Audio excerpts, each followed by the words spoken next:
بسم الله الرحمن الرحيم. الرحمن علم القرآن.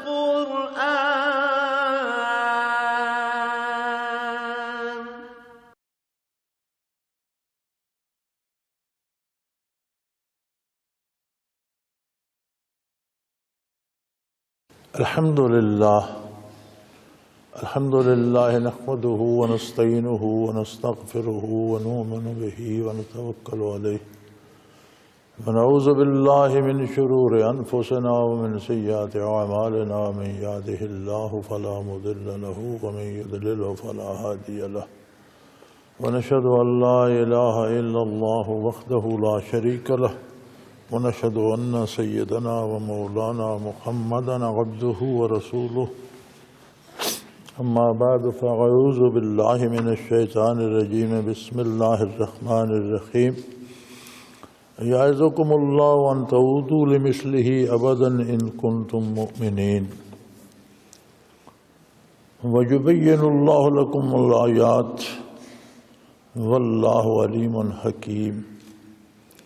إن الذين يحبون أن تشيع الفاحشة في الذين آمنوا لهم عذاب أليم في الدنيا والآخرة والله يعلم وأنتم لا تعلمون.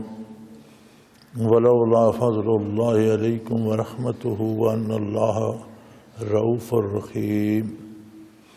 اللهم سبحانك لا علم لنا إلا ما علمتنا إنك أنت العليم الحكيم. مولاي صل وسلم دائما أبدا على حبيبك خير الخلق كلهم. رب اشرح لي صدري ويسر لي أمري واحلل عقدة من لساني يفقهوا قولي. رب زدني علما.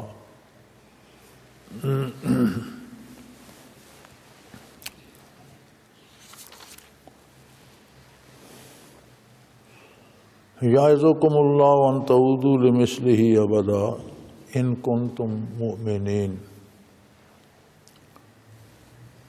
پچھلے بیان میں، پچھلی آیات میں اس عظیم بہتان کا ذکر چل رہا تھا جو منافقین نے عصمت نبوت پر اور آبرو نبوت پر لگانے کی کوشش کی، اور جس کا جواب اللہ کریم نے قرآن حکیم میں نازل فرمایا اور برات فرمائی اور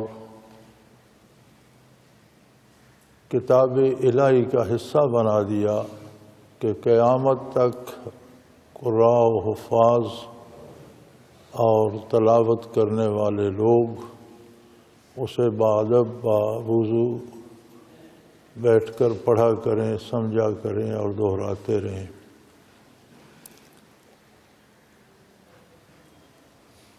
اس کے بعد ارشاد ہوتا ہے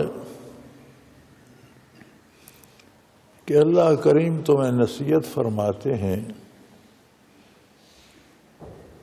کہ پھر کبھی ایسی حرکت نہ کرنا۔ آگے شرط لگائی ایمان کی، ان کنتم مومنین، اگر تمہارا ایمان سلامت ہے تو نبی کی آبرو پہ انگلی نہ اٹھانا، کبھی بھول کر بھی ایسا نہ کرنا۔ اس کا مطلب یہ ہوا کہ اگر کوئی اس بہتان کو دہراتا ہے یا پھر ایسا الزام نبی صلی اللہ علیہ وسلم کی آبرو پہ لگاتا ہے تو اس میں ایمان نہیں ہے۔ یعنی اسے قرآن کریم نے شرط ایمان قرار دیا کہ ان کنتم مومنین، اگر تم میں ایمان ہے، اگر تم اللہ کو اللہ مانتے ہو اور نبی کو اللہ کا نبی مانتے ہو تو پھر ایسی حرکت نہیں کرو گے۔ معارف القرآن میں مولانا محمد شفیع رحمۃ اللہ تعالی علیہ نے اسی آیت کے تحت لکھا ہے کہ جو بھی آبرو نبوت پر اعتراض کرتے ہیں یا لب کشائی کرتے ہیں وہ ایمان سے خارج ہیں، چونکہ یہ شرط ایمان ٹھہرائی قرآن کریم نے، اللہ کریم نے اسے شرط ایمان ٹھہرائی، ان کنتم مؤمنین، اگر تم میں ایمان ہے، تمہارا ایمان سلامت ہے، تو پھر ایسی کوئی حرکت دوبارہ نہ کرنا۔ وَيُبَيِّنُ اللَّهُ لَكُمُ الْآيَاتِ وَاللَّهُ عَلِيمٌ حَكِيمٌ، اللہ کریم تمہارے لیے باتیں کھول کر اور واضح بیان فرماتے، اس میں کوئی ابہام نہیں ہوتا۔ دوسری بات یہ ہے کہ انسان کا علم ناقص ہے، انسان اپنے بارے کچھ نہیں جانتا، ذرا سی تکلیف ہو تو حکیم ڈاکٹر کے پاس جاتا ہے، اتنا جاننے والا ہے تو اپنے آپ کو تو سمجھ لے کہاں خرابی ہے، دور کر لے، تو معاملات کو کیسے سمجھے گا؟ واللہ علیم حکیم، اللہ کریم جاننے والے بھی ہیں اور حکمت والے بھی۔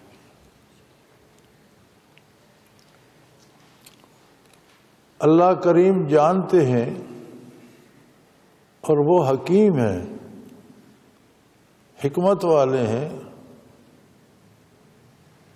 کائنات کا پورا نظام ان کی حکمت کا گواہ ہے، ایک ایک چھوٹا چھوٹا سیل جوڑ کر کتنی مخلوق پیدا کر دی، ہر مخلوق کے ہر سیل کی نگہداشت کر رہے، کہاں خرابی ہوتی ہے کہاں درست ہوتا ہے، جو خرابی ہوتی ہے وہ بھی اس کے علم میں ہے، اور جہاں درست ہوتا ہے اسے بھی اللہ ہی درست رکھتا ہے۔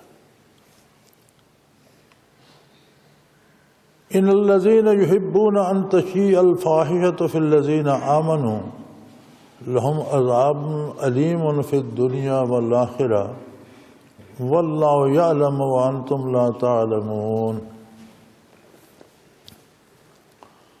اسلام میں جہاں فرد کی ذاتی پاکیزگی اور طہارت کا خیال رکھا گیا ہے کہ دن میں 5 بار باوضو ہو کر، لباس پاک کر کے، جسم پاک ہو، باوضو ہو، اللہ کی بارگاہ میں حاضری دے، اسی طرح اپنی زبان کو جھوٹ سے آلودہ نہ کرے، اپنی نگاہ کو غلط بینی سے آلودہ نہ کرے، اپنے کانوں کو غلط باتیں اور جھوٹ سننے سے بچائے۔ یعنی فرد کی پاکیزگی اور اس کی طہارت کا اتنا اہتمام کیا گیا ہے، وہاں معاشرے کی پاکیزگی کا بہت بڑا اہتمام کیا گیا ہے کہ معاشرے کو بھی خرافات سے پاک رکھا جائے۔ تو فرمایا کچھ لوگ ایسے ہیں جو مسلمان معاشرے میں اور ایمان والوں میں اور مسلمانوں میں بے حیائی پھیلانا چاہتے ہیں، تشیع الفاحشہ، فحشہ کہتے ہیں بے حیائی کے کام کو، اس کی اشاعت کرنا چاہتے ہیں۔ اب اگر ہم اس نظر سے دیکھیں تو اس میں ساری وہ فلمیں آ جاتی ہیں جن میں بے حیائی ہے، سارے وہ پروگرام آ جاتے ہیں جن میں بے حیائی ہے، سارے وہ اشتہار آ جاتے ہیں جن میں بے حیائی ہے۔ آج کل تو ایک صابن کی ٹکی یا ایک ماچس یا ایک سگریٹ کی ڈبیا بیچنے کے لیے ایسے ایسے فوش اشتہار بنائے جاتے ہیں کہ بچوں میں دیکھ کر بندہ ٹیلی ویژن نہیں دیکھ سکتا، خبریں بھی سن رہا ہو تو درمیان جب اشتہار آتا ہے تو پسینہ آ جاتا ہے۔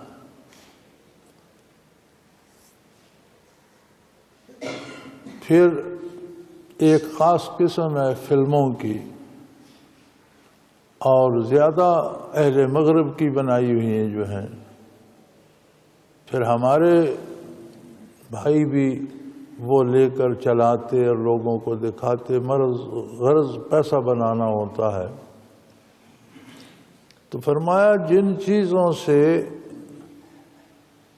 بے حیائی پھیلتی ہو مسلمانوں میں، ان کے کرنے والوں کے لیے دنیا میں بھی بہت بڑا عذاب ہے۔ یعنی جو ایسے کام کرتے ہیں جن سے مسلمانوں میں بے حیائی پھیلے، وہ دنیا میں بھی ذلیل و رسوا رہتے ہیں، اور انہیں دنیا میں بھی سکون نصیب نہیں ہوتا ہے۔ یہ بھی ایک عذاب الہی کی عجیب صورت ہے کہ کوئی لمحہ سکون کا نصیب نہ ہو۔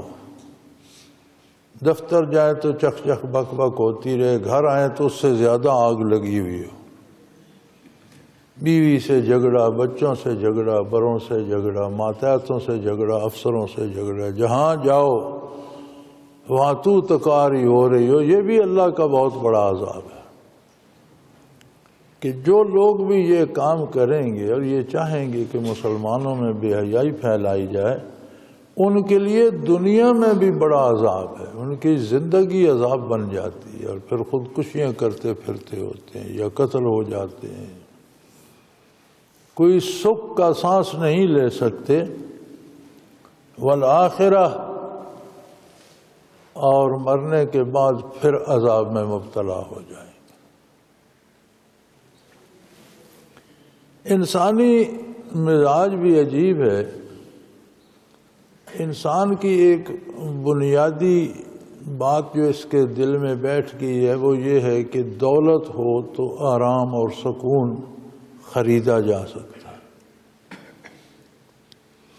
دولت بجائے خود کوئی چیز نہیں ہے۔ ایک آدمی بھوک سے مر رہا اور اس کے پاس سونے کا ڈھیر لگا دیں تو اسے لقمہ چاہیے، اس سونے کے ڈھیر سے اس کی جان نہیں بچ سکتی۔ اسے سوکھی روٹی کے 2 لقمے دے دیں تو وہ بچ جائے گا۔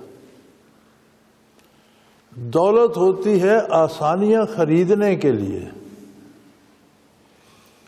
اگر دولت ہی وبال جان بن جائے، دولت ہی اس طرح کمائی جائے کہ پیچھے پولیس وارنٹ لیے پھرتی ہو، معاشرہ تو کر رہا ہو، ہر طرف سے دھتکارا جا رہا ہو بندہ، گھر میں بھی سکون نہ ہو، کام میں بھی برکت نہ ہو، تو اس دولت کا کیا فائدہ؟ اس سے تو وہ فقیر اچھا ہے جو مانگ کے کھا لیتا ہے اور بے فکر ہو کر پڑا ہے، اسے کسی قسم کا فکر تو نہیں ہوتا۔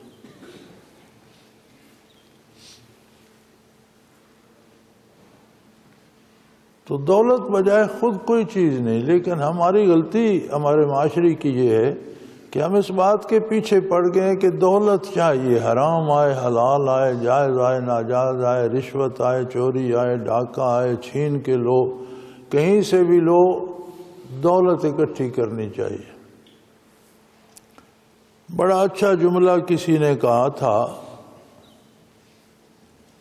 چھیننے والوں اور چوروں چکوں اور ڈاکوؤں اور جنہیں عرف عام میں ہم بدماش کہتے ہیں، انہیں میرے خیال ہے اس جدید اصطلاح میں اب شاید انگریزی میں ڈان کہتے ہیں، جو تکڑے بدماش ہوتے ہیں۔ تو اس سے کسی نے پوچھا کہ ان لوگوں کا یہ کیسا رہن سہن ہے؟ اس نے کہا یہ جیتے تو شہنشاہوں کی زندگی ہے، مرتے کتے کی موت ہے، یا قتل ہوتے ہیں یا پھانسی لگتے ہیں، مرتے کتے کی موت ہے، ذلیل ہو کر مرتے ہیں۔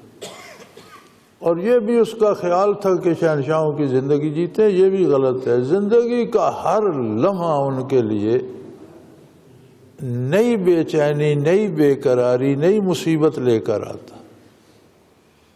جیتے بھی زندگی لڑتے بڑھتے بندوق کی نوک پہ گزر جاتی ہے، اور مرتے ہیں تو بھی ذلیل ہوتے ہیں۔ تو بجائے خود صرف دولت کا حصول کوئی چیز نہیں ہے جب تک وہ دولت آپ کو آرام نہ پہنچا سکے۔ آرام چھینے ہوئے پیسے سے، بے ایمانی سے کمائے ہوئے پیسے سے، رشوت کی دولت سے، چوری ڈاکے کے پیسے سے آرام نہیں ملتا۔ کوئی کروڑوں کا ڈاکہ کر کے لے آئے، حکمران قوم کے پیسے کھا جاتے ہیں، یہ بھی ڈاکے کی ایک صورت ہے۔ لیکن کیا کبھی آپ نے یہ اندازہ لگایا ہے کہ ملک کا جو سربراہ ہوتا ہے، وہ صدر ہو یا وزیر اعظم ہو، جو بھی حکومت کا انداز ہو، صدارتی نظام ہو یا پارلیمانی ہو تو وزیر اعظم ہوتا ہے، صدارتی ہو تو صدر ہوتا ہے۔ آپ اپنی تاریخ پڑھیں، ہمارے ایک گورنر جنرل ہوا کرتے تھے، اس وقت صدر نہیں تھے، ملک غلام احمد۔ ان کی آخری عمر ایسے کٹی کہ رات دن گالیاں دیتے رہتے تھے، نوکر، ملازم، بیڑا، اردلی، سیکٹری، کلرک، دفتر، گھر، وزیر، سفیر، جو ملتا تھا سوائے گالیوں کے کچھ نہیں سنتا تھا۔ کراچی اس وقت دارالخلافہ ہوتا تھا،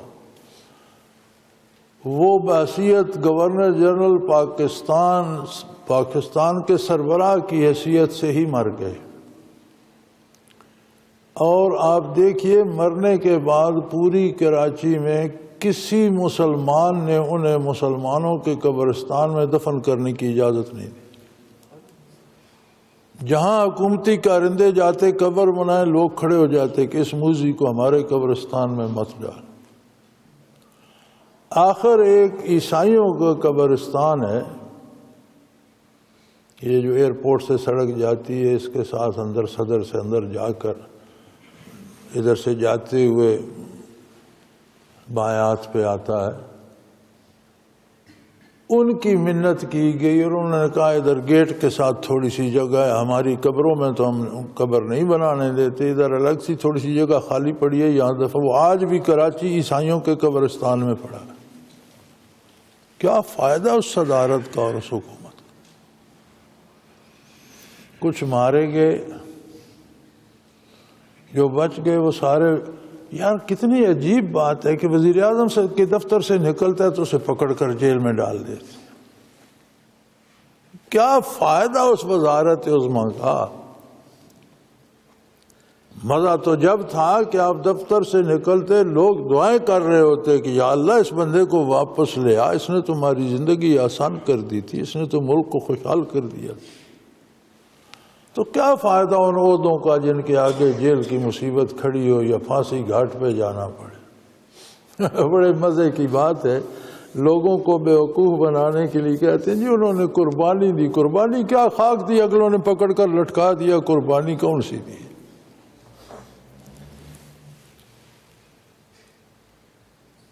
کوئی قتل ہو جاتا ہے، کوئی پھانسی لگ جاتا ہے، کوئی جیل ہو جاتا ہے، نہیں تو کم از کم ملک تو چھوڑ کے سارے بھاگ جاتے ہیں، ملک میں رہنے کے قابل نہیں ہے۔ پھر اس دولت کا کیا فائدہ، اس عمارت کا، اس چوری، اس ڈاکے کا کیا فائدہ؟ اپنے آپ میں، دیہات میں، گاؤں میں، اپنے معاشرے میں چور و چکوں کی حالت دیکھ لیں۔ کبھی کسی کو سکون سے جیتے دیکھا ہے، کبھی کسی کو آرام سے مرتے دیکھا ہے؟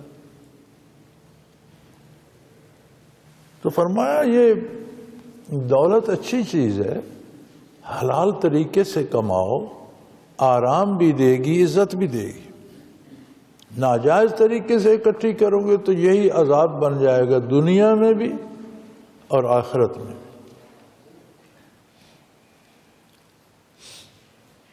اور جو لوگ یہ کوشش کرتے ہیں کہ مسلمانوں میں بے حیائی پھیلائی جائے، اس میں ہمارے لکھنے والے بھی آ جاتے ہیں، اس میں ہمارے فلمیں بنانے والے بھی آ جاتے ہیں، اس میں ہمارے ٹی وی پروگرامر بھی آ جاتے ہیں، اس میں ہمارے اشتہاروں والے بھی آ جاتے ہیں۔ جہاں جہاں جس طریقے سے کوئی بھی جو بے حیائی پھیلاتا ہے، جو اچھا لکھتے ہیں اللہ انہیں نیک اجر دیتا ہے، جو تعلیم عام کرتے ہیں یا لوگوں کی تربیت کرتے ہیں اللہ انہیں اس کا اجر عظیم دیتا ہے۔ لیکن جو فحش کلامی کرتے ہیں، فحش اشتہار بناتے ہیں، فحش فلمیں دکھاتے ہیں اور پھر معاشرہ اس طرح سے بگڑتا چلا جاتا ہے، فرمایا یہ تو وہ لوگ ہیں جن پر دنیا میں بھی اللہ کا عذاب ہوتا ہے اور آخرت میں تو عذاب ہوگا ہی۔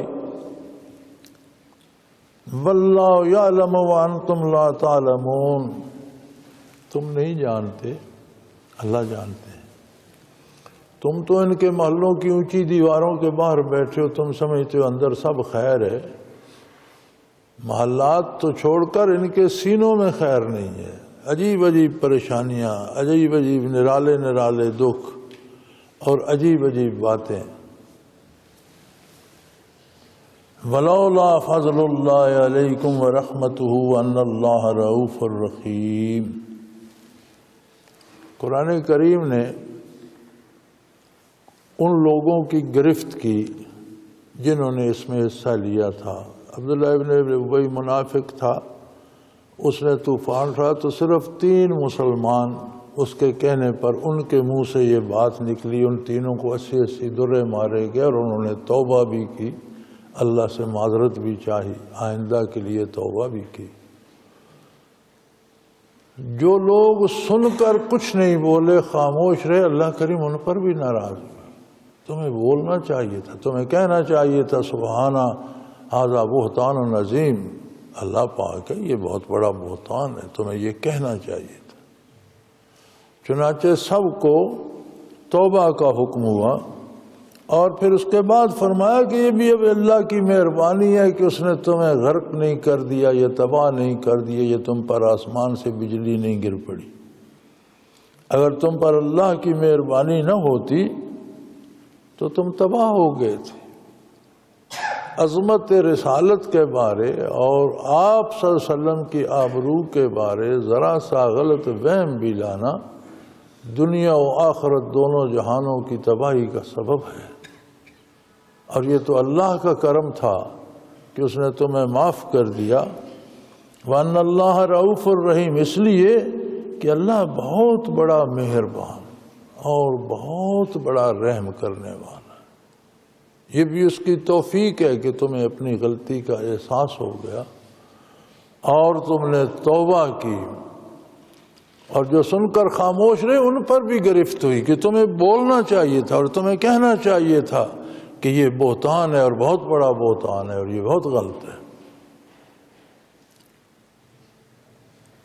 پھر ایک عمومی چیز ارشاد فرمائی، یا ایھا الذین آمنوا لا تتبعوا خطوات الشیطان ومن یتبع خطوات الشیطان فإنه یأمر بالفحشاء والمنکر ولولا فضل اللہ علیکم ورحمتہ ما زکا منکم من احد ابدا ولکن اللہ یزکی من یشاء واللہ سمیع علیم۔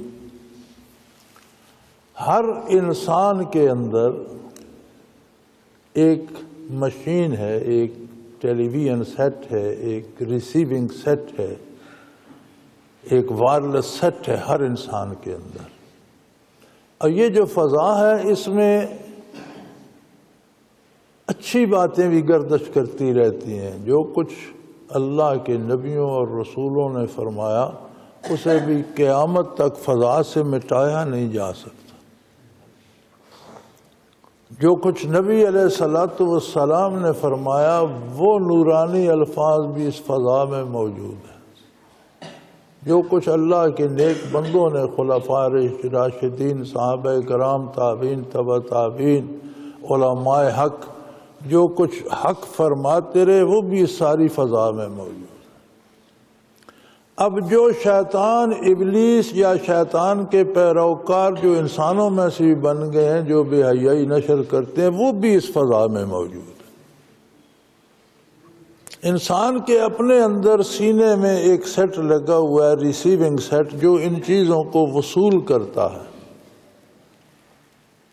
اللہ کریم فرماتے ہیں شیطان کی باتیں سینوں میں مت اتارو۔ دعوت دونوں طرح کی فضا میں موجود ہے۔ اللہ کا قرآن ہر گھر میں موجود ہے، ہر مسلمان کے پاس موجود ہے۔ نبی کریم صلی اللہ علیہ وسلم کے ارشادات ہر لمحہ اللہ کے بندے دہرا رہے ہیں۔ کچھ لوگوں کی اللہ نے ڈیوٹی یہ لگا دی ہے کہ وہ ارشادات نبوت، قرآن اور قرآن کی تفسیر بیان کرتے رہیں، لیکن فضا شیاطین اور ان کے پراپیگنڈے سے بھی بھری ہوئی ہے۔ اب جو وصول کرو گے ادھر آپ کی زندگی کا رخ ہو جائے گا۔ اگر آپ وصول کر رہے ہیں ارشادات نبوت، کلام باری، اہل حق کا کلام، تو آپ کے قدم بھی کلام کی طرف اٹھیں گے، حق کی طرف اٹھیں گے۔ آپ کے جو زندگی کی روش ہے وہ حق کے اتباع میں چلی جائے گی۔ لیکن اگر آپ کی یہ مشین خراب ہو گئی ہے اور غلط چیزیں وصول کرنا شروع کر دیں، آپ اور سٹیشن لگاتے ہیں، وہ دوسرے سے وصول کر رہی ہے، یہ مشینیں زنگ خوردہ ہو جاتی ہیں۔ قرآن کریم کہتا ہے کلا بل رانا علی قلوبہم، ان کے دلوں میں زنگ لگ گیا ہے، ان کے دل زنگ خوردہ ہو گئے، اس لیے حق قبول نہیں کرتے۔ اس کی بندے کے اپنے پاس پہچان ہے، آپ میرے بارے نہیں جان سکتے، میں آپ کے بارے نہیں جانتا، میں اپنے بارے جان سکتا ہوں، آپ اپنے بارے اگر حق کی بات سن کر پسند آئے اور بری بات بری لگے تو اس کا مطلب ہے مشین ٹھیک ہے، کام کر رہی ہے۔ اگر اچھی بات کڑوی لگے اور بری باتیں پسند آئیں تو اس کا مطلب ہے مشین کو زنگ لگ گیا، خراب ہو گئی، غلط اینڈ سے ریسیو کر رہی ہے۔ یہ ہر بندے کے اپنے پاس ہے، اگر کوئی دیکھنا چاہے تو، اور یہ دیکھنا چاہیے۔ پھر مصیبت یہ ہے کہ اگر زنگ لگ ہی گیا، نوٹ کر لے بھی یار میں تو اگر کوئی جھوٹ بولے، بری خبر آئے، فحش کلامی کرے، بے حیائی دکھائے تو خوشی ہوتی ہے، اور سچی بات کرے اور تو مجھے اچھی نہیں لگتی، تو اس کا مطلب ہے دل کو زنگ لگ۔ اب اس کو کیا کریں؟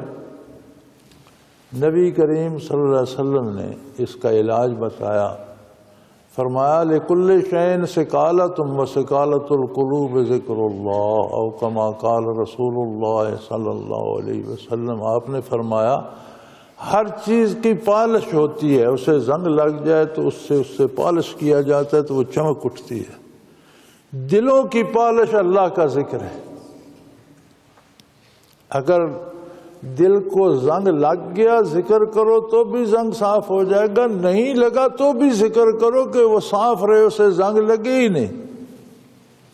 یہ ضروری تو نہیں کہ ایک چیز کو زنگ لگ جائے تو پھر صاف کریں گے، اسے پہلے سے صاف رکھو، پہلے سے پالش کرتے رہو، زنگ لگے ہی نہیں۔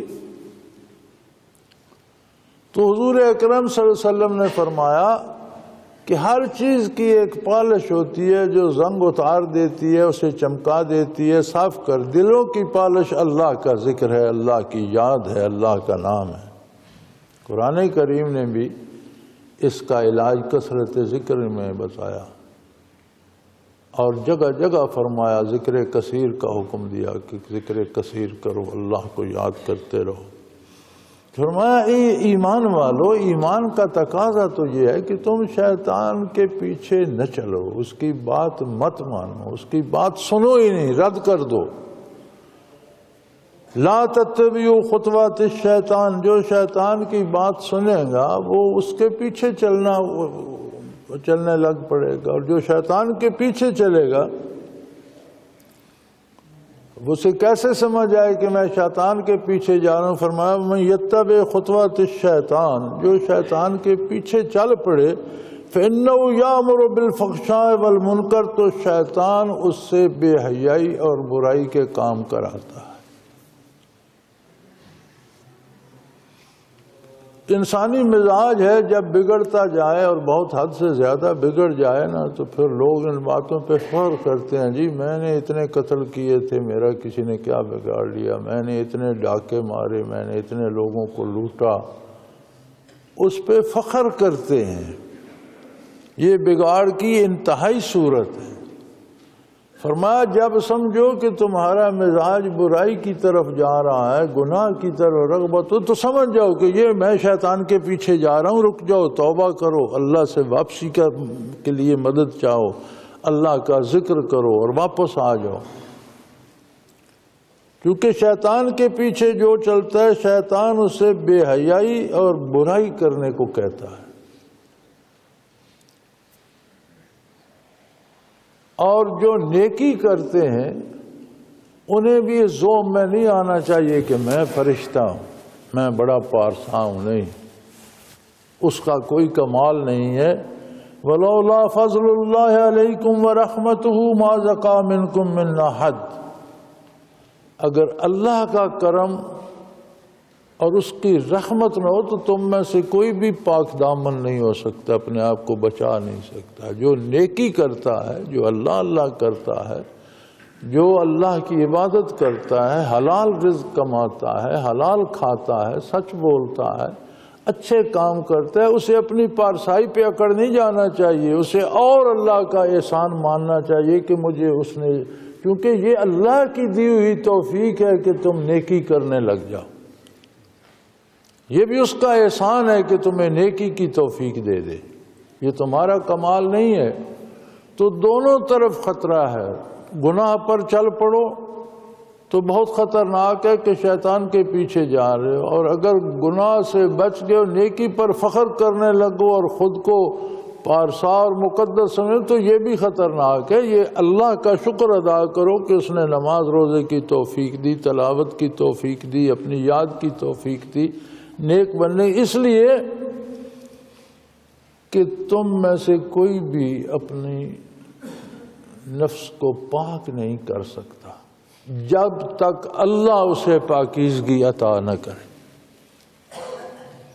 ما زکا منکم من احد ابدا، کبھی بھی کوئی انسان بھی اپنی پاکیزگی کا دعویٰ نہیں کر سکتا، ولیکن اللہ یزکی من یشاء، ہاں اللہ جسے چاہتا ہے اسے پاک دامن عطا کر دیتا ہے، اس کا کردار صحیح کر دیتا ہے، اس کا عقیدہ درست کر دیتا ہے، اس کے کام درست کر دیتا ہے، اس کی سوچیں درست کر دیتا ہے۔ واللہ سمیع علیم، اس لیے کہ اللہ ہر بات کو سنتے بھی ہیں، ہر شے کو جانتے بھی ہیں۔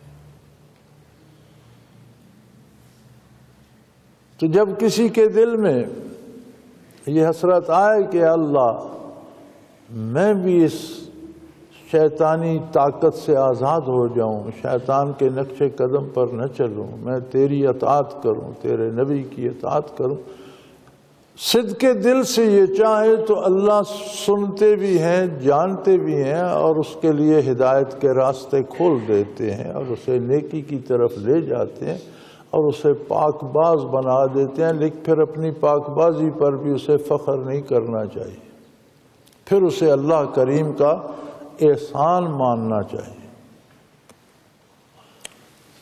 اسلام نے معاشرے کی پاکیزگی اور معاشرے میں ایک توازن رکھنے کا بہت بڑا اہتمام کیا ہے، کیونکہ نیکی پر عمل کرنے میں بہت بڑا دخل معاشرے کا ہوتا ہے۔ جس طرح کا معاشرہ ہو انسان اس سانچے میں ڈھلتا چلا جاتا ہے۔ اگر معاشرہ ہی برا ہے تو بڑے کم اللہ کے بندے ہوں گے جو جرأت کر کے اس کے مخالف زندگی گزاریں، لوگ معاشرے کے سانچے میں ڈھل جاتے ہیں۔ تو اسلام معاشرے کے تقدس کا بہت زیادہ خیال رکھتا ہے اور اس میں بنیادی چیز معیشت کو قرار دیتا ہے۔ روزی ہر ایک کے لیے، ذرائع روزگار ہر ایک کے لیے، وسائل ہر ایک کے لیے۔ پھر اس میں کچھ لوگ ایسے ہوتے ہیں جو روزگار کے مواقع ہونے کے باوجود بھی روزگار نہیں کر سکتے، ذہنی طور پر کمزور ہوتے ہیں، جسمانی طور پر کمزور ہوتے ہیں، علم میں کمی ہوتی ہے، پڑھے لکھے نہیں ہوتے، تو فرمایا ان کی مدد کرو اور اللہ کے لیے کرو، ان پر احسان کر کے نہیں۔ اب اسی واقعہ میں جو 3 صحابی جنہوں نے توبہ کی اور جن پر حد جاری، ان میں ایک صحابی بہت غریب تھے، مہاجر بھی تھے، تو غریب بھی بہت تھے۔ سیدنا ابو بکر صدیق رضی اللہ عنہ کے دور نزدیک کے رشتہ دار بھی تھے، اور حضرت ابو بکر صدیق رضی اللہ عنہ نے ہمیشہ اخراجات کے لیے رقم دیا کرتے تھے، اور ان کا گزران تقریباً ان کے احتیاط پر تھا۔ انہیں بہت دکھ لگا، بات بھی دکھ کی تھی۔ پھر اللہ کریم نے اتنی ناراضگی کا اظہار فرمایا تو سمجھ آئی کہ یہ تو بہت بڑا جرم تھا، تو انہوں نے قسم کھا لی کہ میں آئندہ اس کی مدد نہیں کروں گا۔ اب یہ ایک بات تھی کہ معاشرے کا ایک محروم طبقہ ان کی عطا پہ پل رہا ہے، اب اگر وہ بند کر دیں گے تو وہ کیا کرے گا؟ چوری کرے گا یا جھوٹ بولے گا یا کسی سے قرض لے گا پھر واپس نہیں، کہ کیا ہوگا؟ معاشرے میں بگاڑ پیدا ہوگا۔ اللہ کریم نے فرمایا وَلَا يَأْتَلِ أُولُو الْفَضْلِ مِنْكُمْ وَالسَّعَةِ أَن يُؤْتُوا أُولِي الْقُرْبَى وَالْمَسَاكِينَ وَالْمُهَاجِرِينَ فِي سَبِيلِ اللَّهِ۔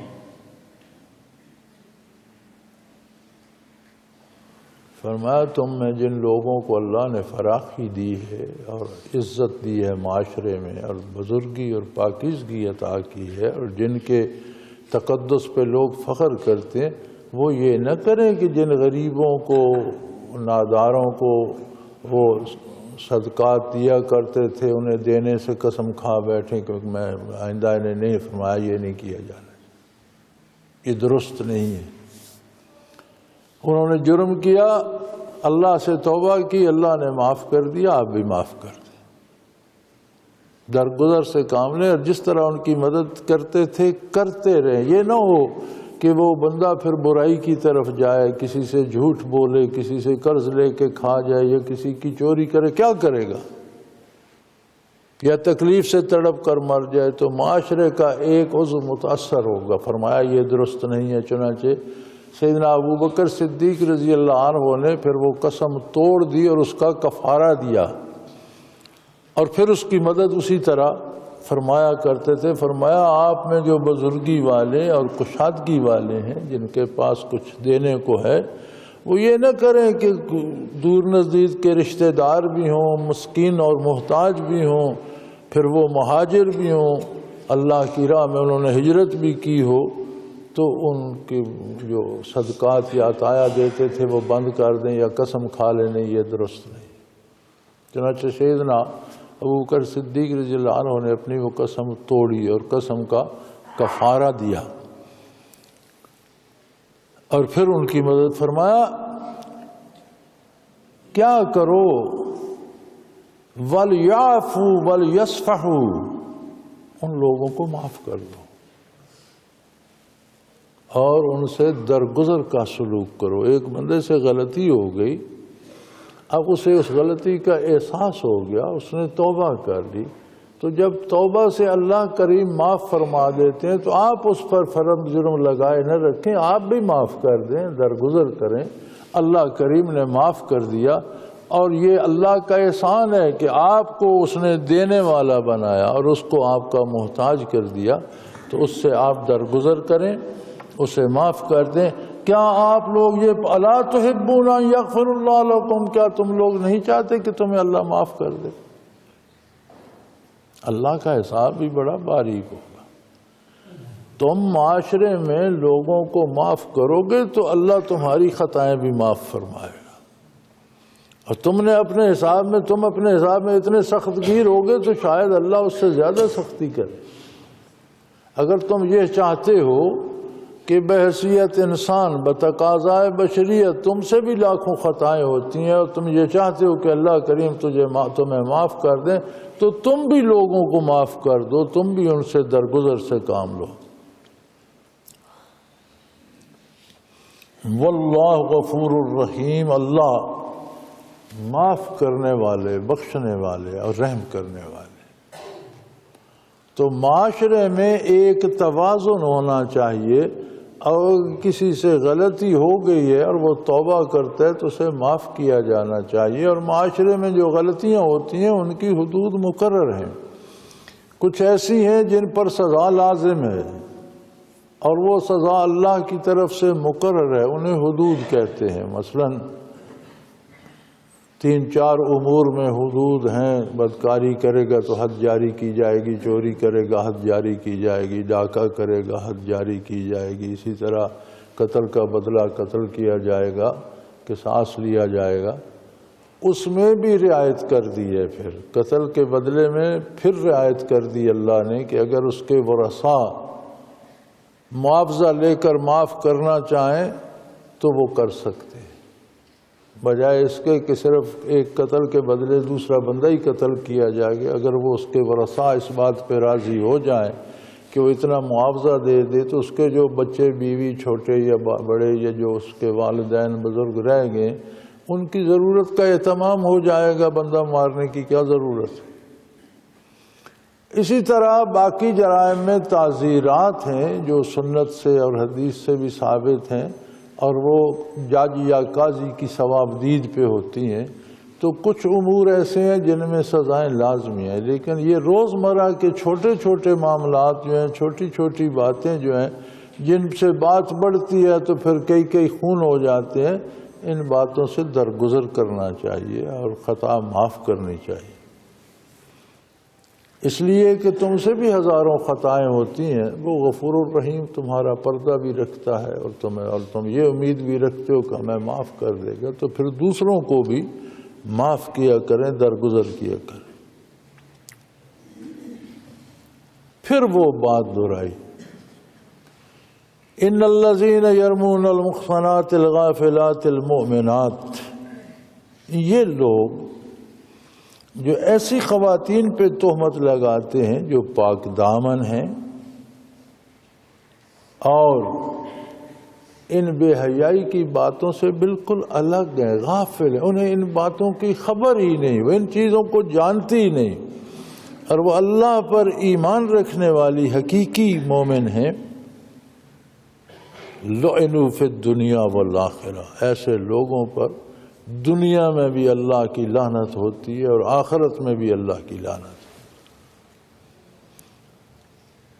چنانچہ اللہ کریم نے قانون بنا دیا، رسول اللہ صلی اللہ علیہ وسلم کی عظمت تو ہماری نگاہوں سے بالا تر ہے، ہماری سوچوں سے بالا تر ہے، ہمارے خیالات سے بالا تر ہے۔ عام مومن عورت، عام مسلمان عورت جو بے حیائی سے بے خبر ہے، پاک دامن ہے، اس پر اگر کوئی الزام لگائے گا انہیں پریشان کرنے کے لیے یا رسوا کرنے کے لیے، تو فرمایا اس پر بھی دنیا میں بھی لعنت ہوگی اور آخرت میں، چاہے جائے کہ وہ کسی بزرگ یا کسی اچھے خاندان پہ الزام لگائے۔ ان الذین یرمون المحصنات، جو پاک دامن عورتوں پر تہمت لگاتے ہیں، ایسی پاک دامن عورتیں جو بے حیائی کی باتوں کو جانتی بھی نہیں اور ایمان والی ہیں، ایسے لوگوں پر دنیا میں بھی لعنت اور آخرت میں بھی۔ وَلَهُمْ عَذَابٌ عَظِيمٌ، لعنت ہوتی ہے رحمت الہی سے محرومی اور دوری۔ فرمایا صرف رحمت سے دوری ان کی سزا نہیں ہے، ان کے لیے بہت بڑا عذاب بھی ہوگا، رحمت سے بھی یکسر محروم ہو جائیں گے اور بہت بڑا عذاب ہوگا۔ یوم تشہد علیہم السنتہم وایدیہم وارجلہم بما کانوا یعملون۔ دنیا میں تو انہیں خیال ہے کہ ہم نے بات گھڑ کے لگا دی، کسی کو کیا پتہ ہے، ہم تو کہتے ہیں مجھے کسی بندے نے بتایا تھا، فلاں نے دیکھا تھا۔ لیکن ایک دن آ رہا ہے جب بندے کی اس کی اپنی زبان اس پر گواہی دے گی کہ یا اللہ مجھ سے اس نے یہ جھوٹ بولا تھا۔ وَأَيْدِيهِمْ، ان کے ہاتھ، وَأَرْجُلُهُمْ، ان کے پاؤں، ان کے ہاتھ پاؤں گواہی دیں گے ان کے خلاف، ان کی زبان گواہی دے گی۔ بلکہ دوسری جگہ قرآن کریم میں آتا ہے کھال گواہی دے گی کہ یا اللہ اس نے یہ جرم بھی کیا، یہ ظلم بھی کیا، یہ گناہ بھی کیا۔ تو بندہ پھر اس وقت اعضاء سے، ہاتھ پاؤں سے، زبان سے کہے گا او ظالم ہو، میں دوزخ میں جاؤں گا یا مار پڑے گی تو تم ہی کو پڑے گی، تم کیوں میرے خلاف گواہی دے رہے؟ تو وہ کہیں گے انطقن اللہ وانطق کل شیء الذی انطق کل شیء، جس اللہ نے ہر چیز کو گویائی دی ہے اس نے آج ہمیں بھی زبان دے دی اور ہمیں تو سچ ہی بولنا ہے۔ تو فرمایا دنیا میں تو یہ اپنے آپ کو چھپائے رکھیں گے، روز حشر کہاں چھپیں گے؟ خود ان کے گھر سے گواہ نکل آئیں گے، ان کی زبان ان کے خلاف شہادت دے گی، ان کے ہاتھ ان کے خلاف گواہی دیں گے، ان کے پاؤں ان کے خلاف گواہی دیں گے، اور اللہ سے عرض کریں گے کہ یا اللہ انہوں نے یہ گناہ کیے۔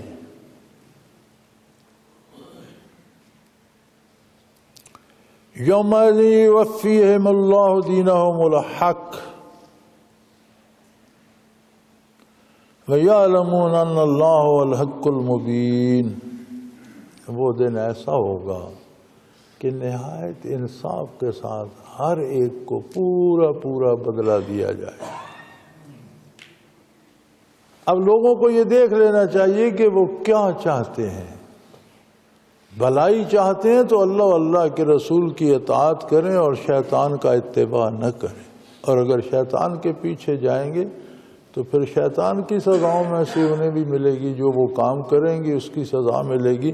وہ ایسا دن ہوگا کہ پورا پورا حق و انصاف کے ساتھ ہر ایک کو بدلہ دیا جائے گا، اور ان کو سمجھ آ جائے گی کہ ان اللہ هو الحق المبین، اللہ واقعی حق ہے، واضح بات ہے، اللہ نے کھرا کھرا انصاف کر دیا، کسی پر ناجائز بوجھ نہیں ڈالا، کسی کو ناجائز رعایت نہیں دی، جو کیا حق کیا، انصاف کیا۔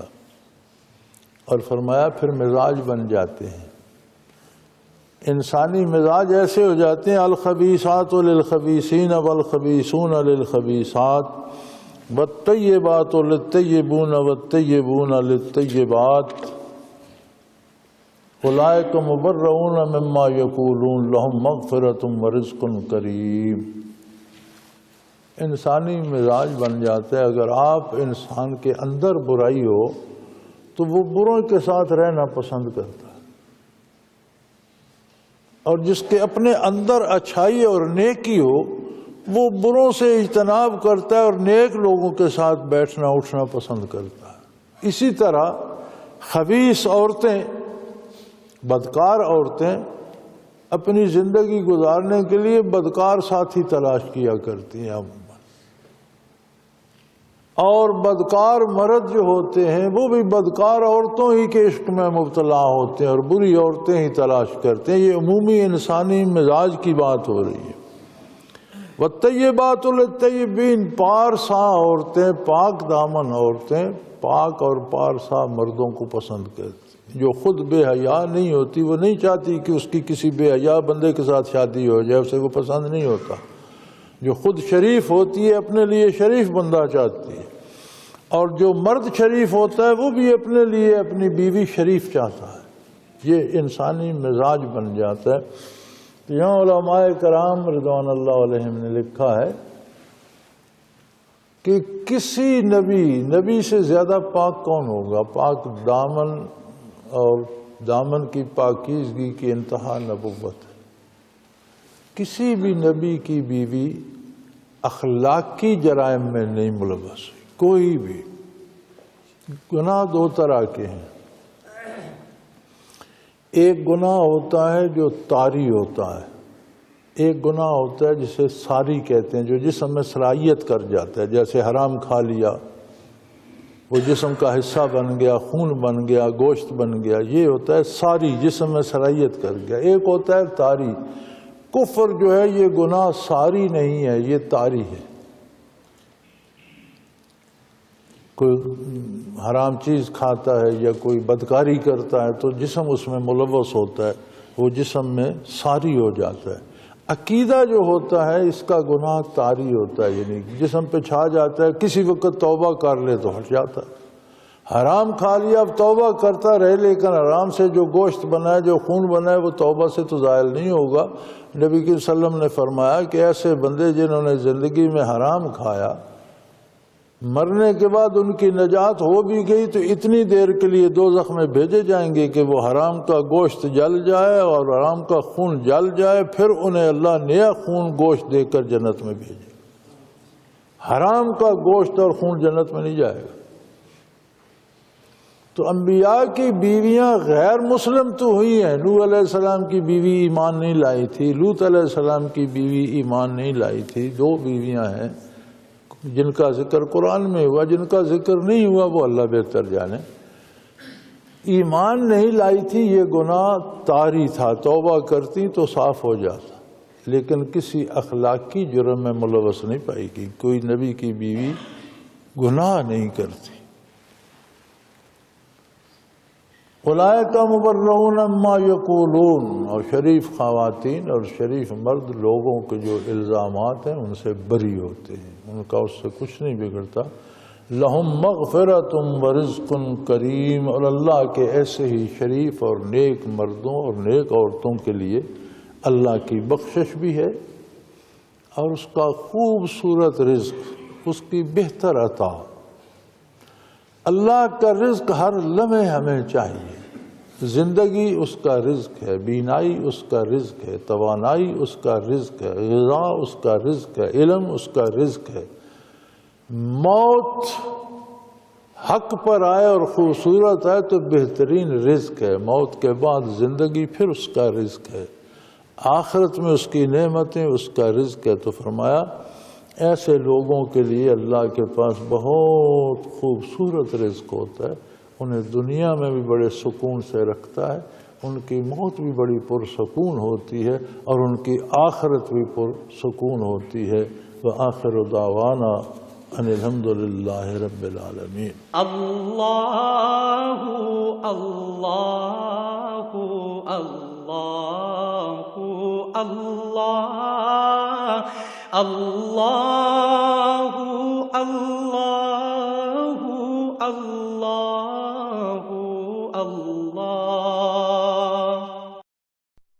حضرت امیر محمد اکرم آوان مد ظلہ العالی دارالعرفان منارہ ضلع چکوال میں سالہ سال سے قرآن و حدیث کے اوپر خطابات کر رہے ہیں، اور سلسلہ نقشبندیہ اویسیہ کے مطابق لوگوں کو ذکر الہی کی تربیت دے رہے ہیں۔ وہ قرآن پاک کی تفسیر ترتیب وار بیان کر رہے ہیں۔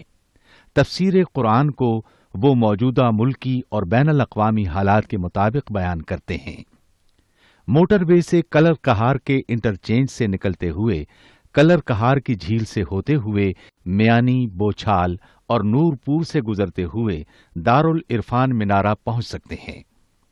حضرت امیر محمد اکرم آوان نے بچیوں اور بچوں کی دینی اور دنیاوی تعلیم کے لیے سقارہ اکیڈمی کے نام سے ایک درسگاہ بھی قائم کی ہے، جس کا افتتاح ملک پاکستان کے صدر جنرل محمد ضیاء الحق نے اپنے دست مبارک سے کیا تھا۔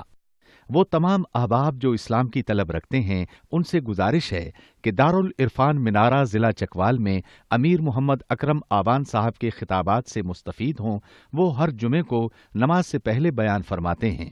ہر ماہ کی پہلی اتوار کو ماہانہ اجتماع ہوتا ہے، جس میں آپ خصوصی خطاب فرماتے ہیں، اور پاکستان کے چاروں صوبوں سے احباب اس اجتماع میں شرکت کرتے ہیں۔ اس کے علاوہ یہاں سال میں 2 مرکزی اجتماعات بھی ہوتے ہیں، ایک رمضان المبارک میں اعتکاف کا اجتماع، اور دوسرا جولائی اور اگست میں 40 دن کا اجتماع ہوتا ہے، جس میں روحانی تربیت کی جاتی ہے۔ اپنا خون سیماب دے کر اتنا ہم کر جائیں گے، نام آقا کا چمن میں پھر رقم کر جائیں گے۔